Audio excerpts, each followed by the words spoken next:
Hey, what's going on, guys? This is Mario with Parasitech Paranormal. I appreciate you guys joining my podcast again. You guys have been awesome. Thank you so much for all your support and listening in. Today I'm going to bring you a really awesome episode. About a week ago, I went and I visited one of the most haunted dolls in the world, and we are talking about Robert the Doll. He's basically been on some shows. He's been on the Travel Channel show with Zach Bagans' Deadly Possessions. I believe he's also been on the History Channel as a documentary. There's been movies. There's been a short series made after him. There's been other documentaries after him on YouTube. Today I'm basically going to bring you... I think this is going to be a little bit more unique because I haven't actually seen anybody actually take scientific equipment to go and basically put the equipment to the test with Robert the Doll. At least I haven't seen it. If it is out there, you guys let me know. You can email me. But I did go prepared. I took my two digital cameras with me. I also, I basically set them up on a tripod and I recorded about 40 minutes of video. I took tons of pictures of them. I did take my Sony digital recorder as well, which I had on top of his glass case. I left it there. For the time that I was visiting over there, trying to see if I can get any kind of recordings, any type of disembodied voices from the glass case of Robert the Doll. I did ask questions. I also did take a PSP-7 spirit box as well. Excuse me, sorry about that. I took a spirit box as well. And my infrared thermal imager, I took that as well. And I did snap a few pictures.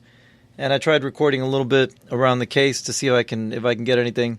Which that was actually kind of difficult because Robert the Doll is actually in a enclosed in a glass in a big glass.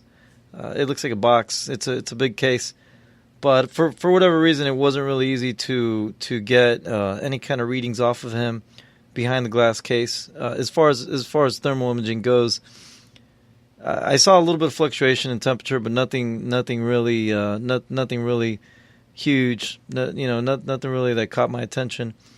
And I did the EVPs that I did receive. I did get a few electronic voice phenomenon.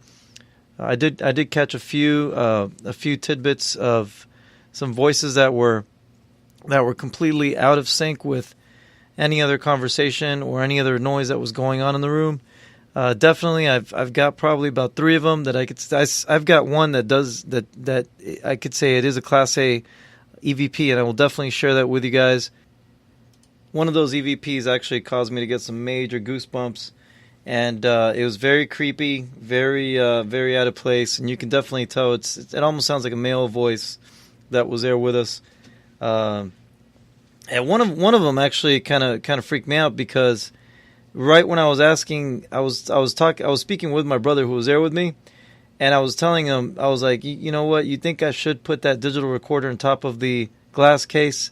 And all of a sudden you hear a no, like right after I said that, which is kind of freaky. I hope I didn't piss off Robert the Doll. That would really suck. End up having some bad luck. But anyways, nevertheless, the trip was amazing. The drive to Key West was awesome as always. I love Key West. It's gorgeous. It's basically some beautiful little islands right off of the tip of Florida. You have Key Largo.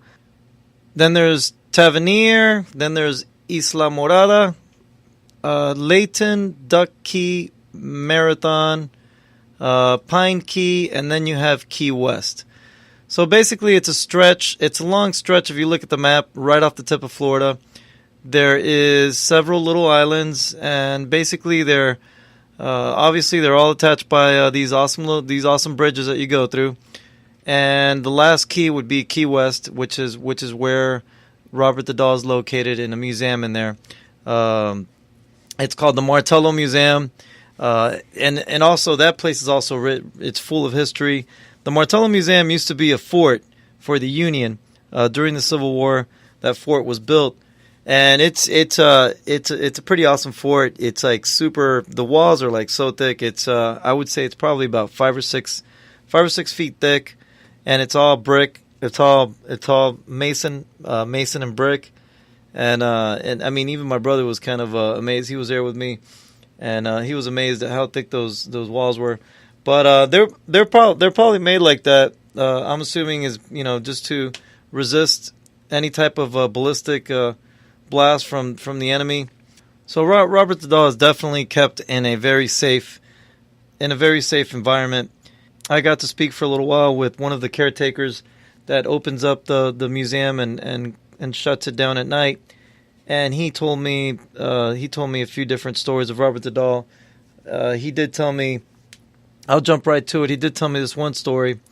Now keep in mind that this person, he's very skeptical himself. He's basically just there to take care of the museum, make sure nobody damages anything in there, just to make sure nobody takes anything or does anything to Robert the Doll. You get the idea. But this gentleman told us that the morning he got there the next morning on his shift, and I'm trying to remember the exact details for you, but from what I got, it was this person was working another shift, so he was working a day or two before he got back to work there, and this other person that worked there told him that when he was passing by the glass case of Robert the Doll, he turned around and he heard something, and he could have sworn that he saw Robert the Doll kick the little, it's like a little lion, and he saw Robert the Doll kick the little lion and made the lion basically fall down. So that's just one of the stories. He also did tell me this one story. This was pretty scary. This kind of freaked us out a little bit. Basically, he was telling us that he really didn't speak a lot to Robert the Doll, or he would just kind of just do his thing and not really pay too much attention to the display.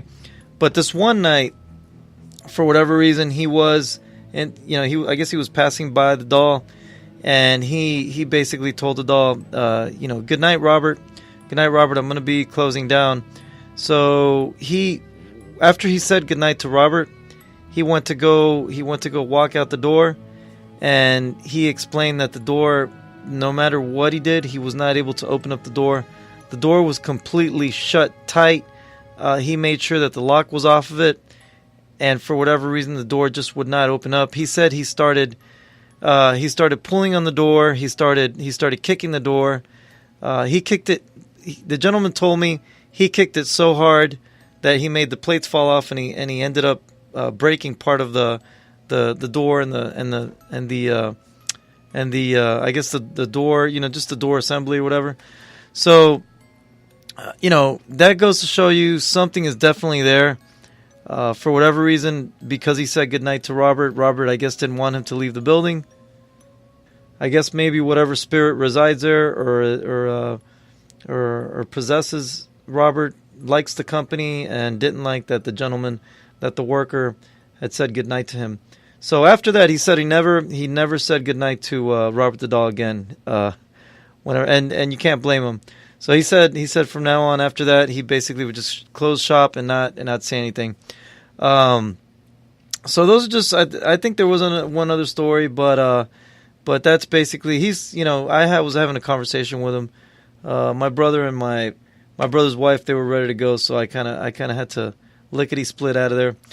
But it was amazing. It was really cool visiting Robert. In a little bit, I will go ahead and show you guys the EVPs I got. But before I do go into those EVPs, I do want to discuss Robert the Doll and just really briefly go over his history. So Robert the Doll basically, he basically came from a company in Germany. There was it used to be a small company. Now it's a pretty big company. But the name of the company was the Steiff Company, and they were the original makers of the teddy bear. The reason it's called teddy bear, from what I read in the articles, was because this company in Germany made a teddy bear just for Theodore Roosevelt during his presidency back in the 1901-1902 period. So this company, they made a teddy bear just for Theodore, and that was basically like their claim to fame, I guess. I guess that's what kind of put them in the spotlight. But after they made this teddy bear, they made Robert the doll. Now, Robert the doll was not supposed to, from what I read, which is kind of weird, but Robert the doll was not supposed to be a doll that made it to production. Supposedly, he was supposed to be some kind of a model in the window.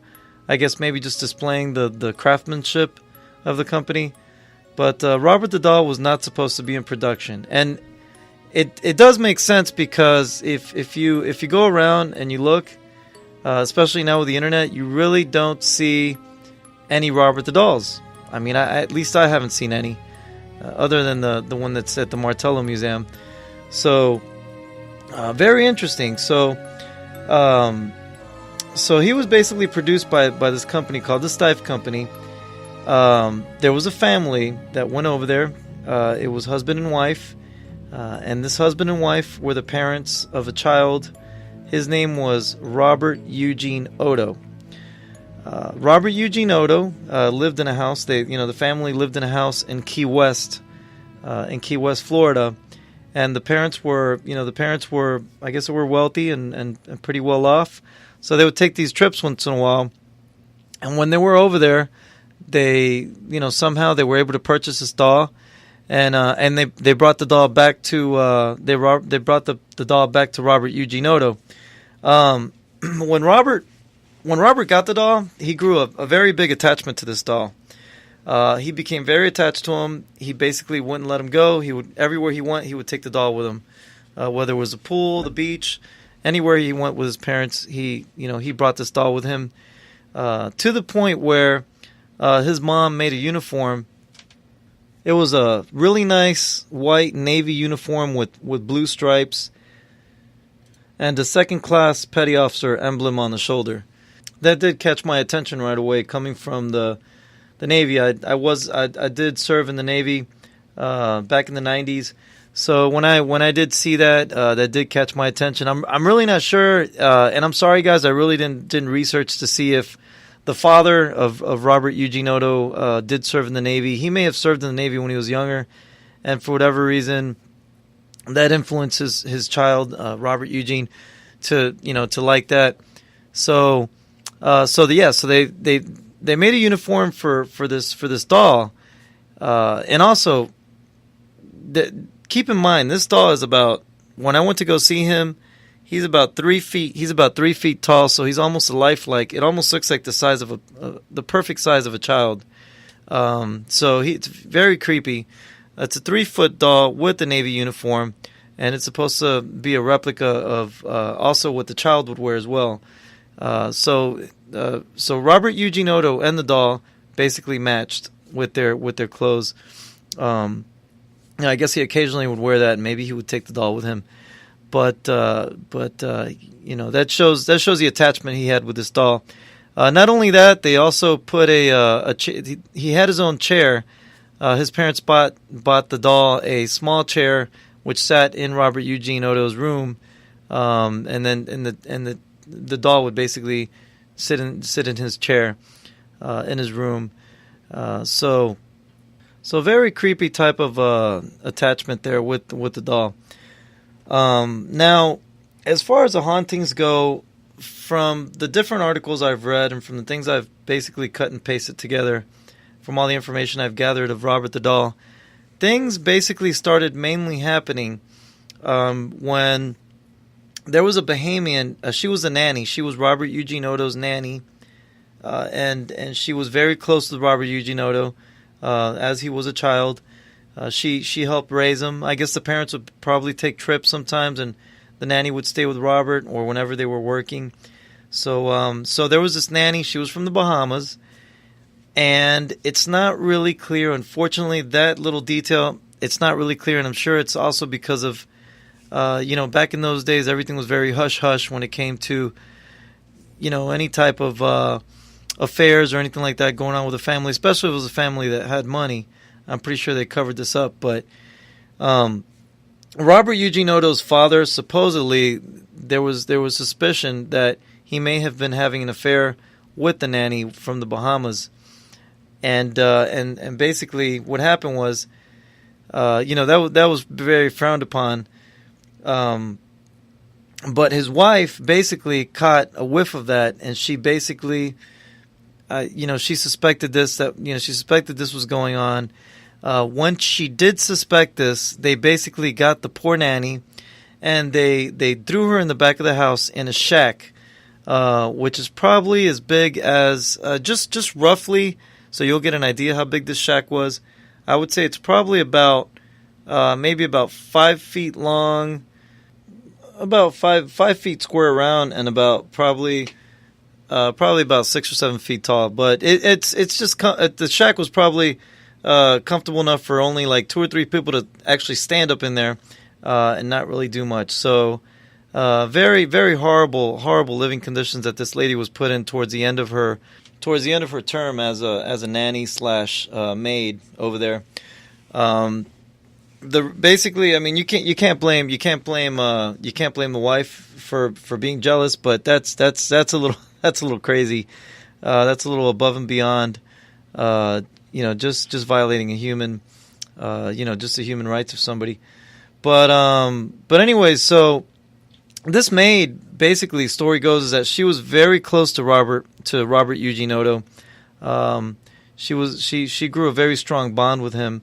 There's also a claim that she did lose a child before she became the nanny. Before she worked with the Odos, she had a child and she lost a child before she came. So that made her bond with Robert Eugene Odo even that much stronger. So it really had to be horrible for her to grow close to this child and then be treated the way she was, and then have to face being deported back to the Bahamas.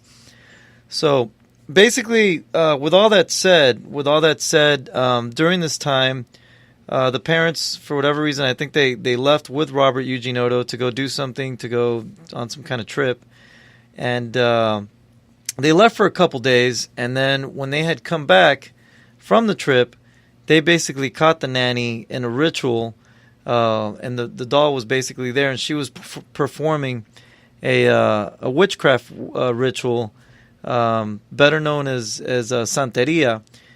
She was basically performing a Santeria ritual with the doll.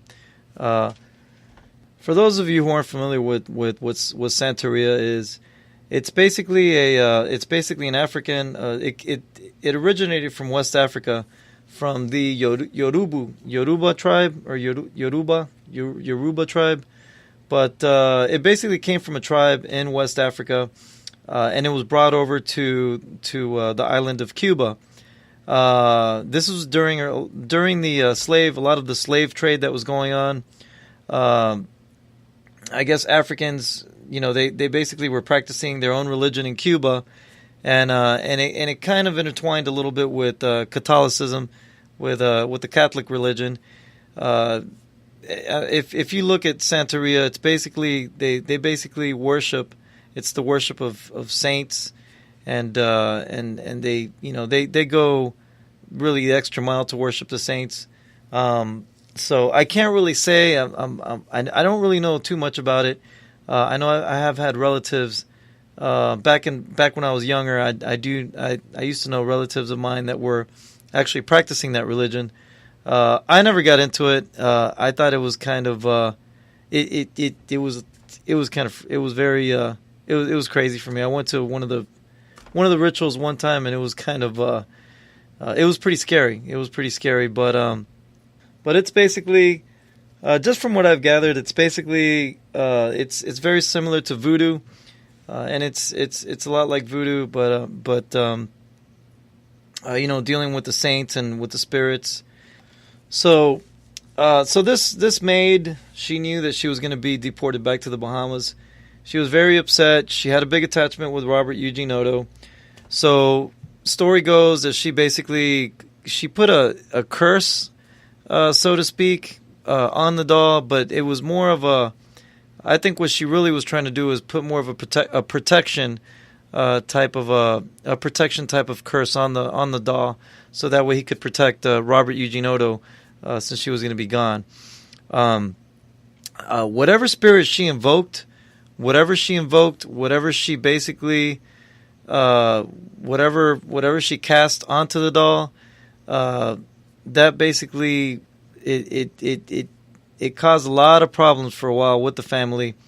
Once she was sent back to the Bahamas, the story goes that there was nights where the parents would hear furniture moving around.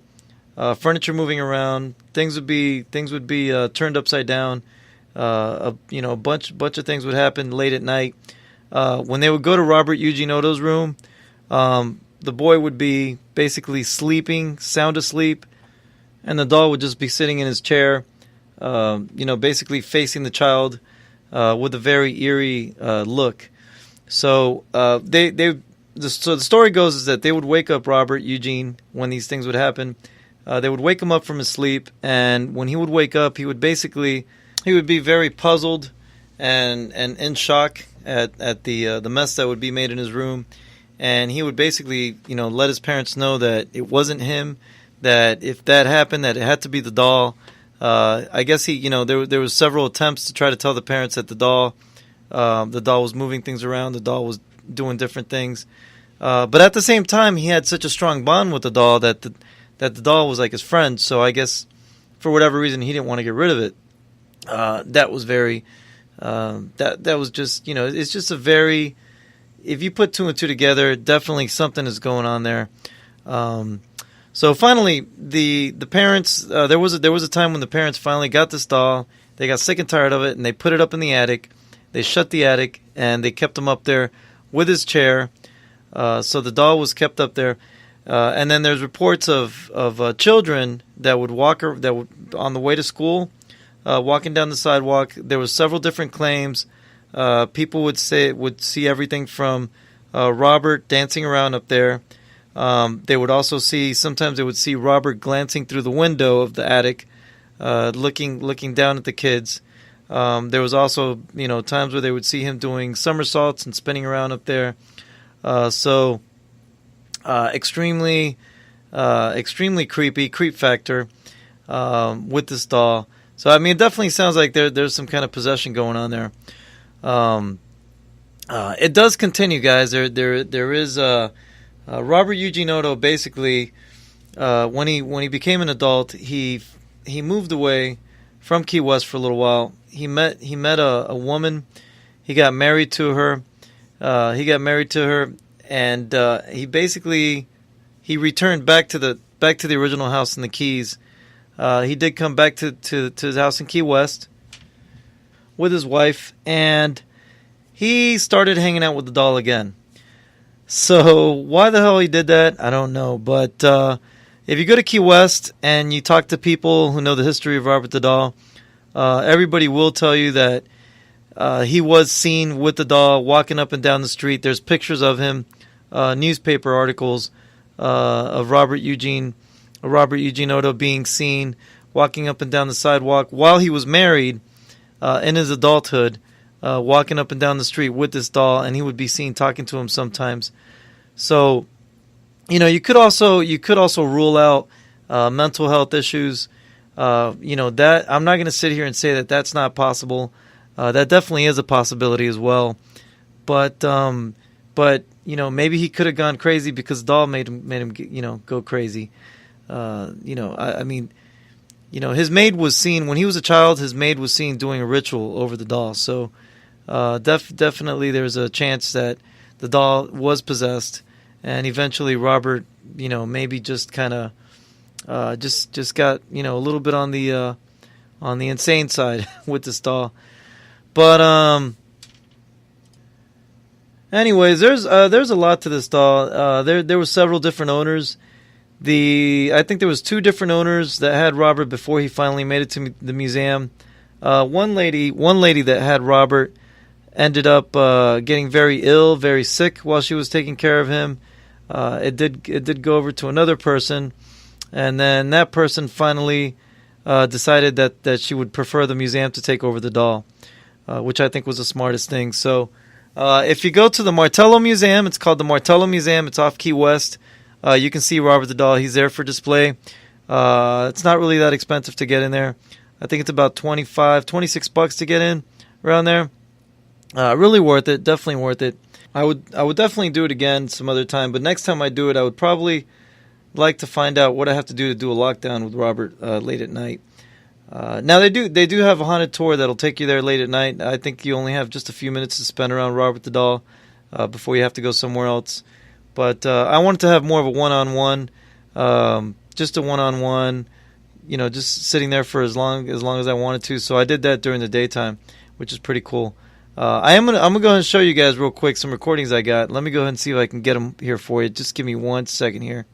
All right, so I was able to get this recording, and I'm gonna go ahead and show it to you guys right now. Just gonna explain it real quick. I was basically sitting there with all my equipment as I was observing Robert the Doll. I was snapping pictures and trying to see if I can get some evidence. While I was doing that, there was 3 ladies that were passing by through the museum. They saw what I was doing, and then they were talking to me about some cemetery that's around there. That's an old historical cemetery. They were speaking about some pictures they took, and while they were saying that, you don't hear anything.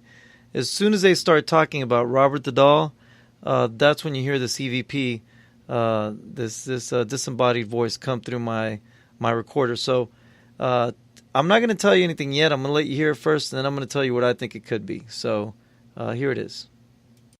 I would love to see it spike. Come on, Robert. So it's very eerie. If you guys heard that, the other weird thing about this recording is that as soon as that disembodied voice came through my digital recorder, at that same time I noticed that it almost caught their attention, and after that, I don't want to play too much of them talking because I don't really have their permission for that. But right after that, they basically start telling Robert how handsome he is, and they basically start praising the doll, which is it's just very weird that right after he said something, that's when these ladies that were there started praising the doll. But I'll go ahead and play it one more time so you can hear it. Give me 1 second. Let me go ahead and get the recording. I would love to see it spike. Come on, Robert. I don't know. When I first heard that recording, what it first sounded to me like was coward. But then I listened to it again, and it almost sounds like my God, which is I don't know. But you can definitely tell it is a disembodied voice.